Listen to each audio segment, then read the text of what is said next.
What a good start by Esguerra from pole, but Aguda lost second place to Medina on that start. Falls back to third. But so far, everybody, the 8 riders are going.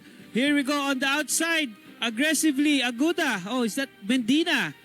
Took the lead. Immediately from Esguerra. Aguda is just watching the two, knowing that one contact lang and he will benefit. But wow, Medina did not waste time. Initially taking second and the lead just after 1 to 4 corners. Wow.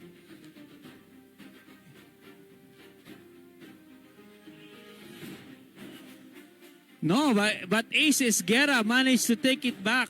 So it's Ace Esguerra, Medina, then Aguda, followed by Ambrosio, Carriedo, Pascual, Debnam, and Suba. Here we go again on the outside, Medina, on the outside of Gracie Pascual, on the inside of Ace Esguerra. Mukhang mainit ang laban ni Esguerra at ni Medina. Si Aguda nandun pa rin po sa third place. But pole position Esguerra, winner Esguerra, and Medina are having a good battle at the front. So, tignan natin. Ito po, going to the first corner, Esguerra able to take the lead back from Medina who nearly high-sided there. At si Bennett Aguda po, andyan lang po sa third place, hindi lumalayo. Nanonood lang po, hoping to take advantage if one of those riders or both of them do go down. But hopefully not. Again, this is a wet race. The track is already slippery. Alright? But of course, even in this condition, the V-Rubber, our new spec tire for this Youth Cup Series is proving quite a match from the previous tire brand. So ito po, naka V-Rubber na po itong mga bata na to. And they are on their what? 5th race on that set of V-Rubber tires. Here we go. Yeah, medyo dito, medyo nakaalaguan ng konti si Esguerra. So si Medina hindi nakaporma, but si Aguda nandiyan pa sa saying. V-Rubber po ang gamit na nating mga mini GP bikes. They have been using it since the start of the season. And this is already their 5th race on that set of V-Rubber tires. Whoa, here goes Medina. Nag-dive na naman kay Esguerra. Pero dito, babalik agad usually si Esguerra dito. Ayan, nakuha uli ni Esguerra on the inside. What a battle. But there goes Medina trying to get it. Will he make it? Going to the inside before the last hairpin. No, eventually touch. Oh. Esguerra is down. Oh no, is it Medina or Esguerra? Esguerra is down, but he's up again.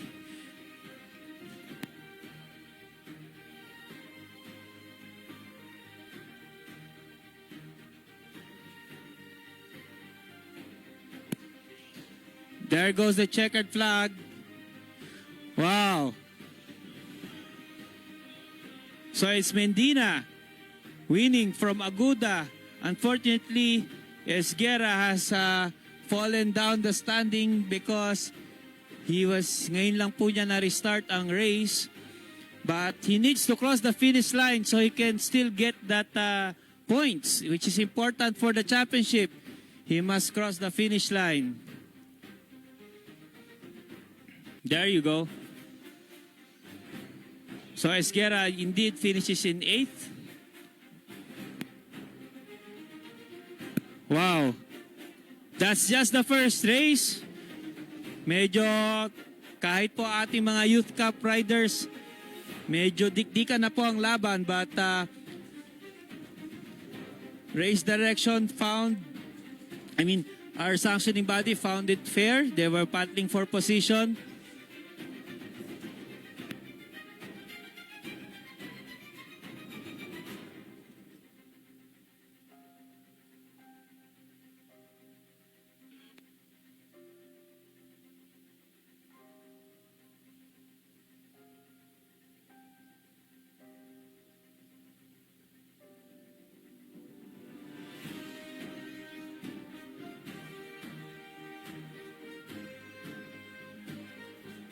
Okay, this is the instant replay. Okay.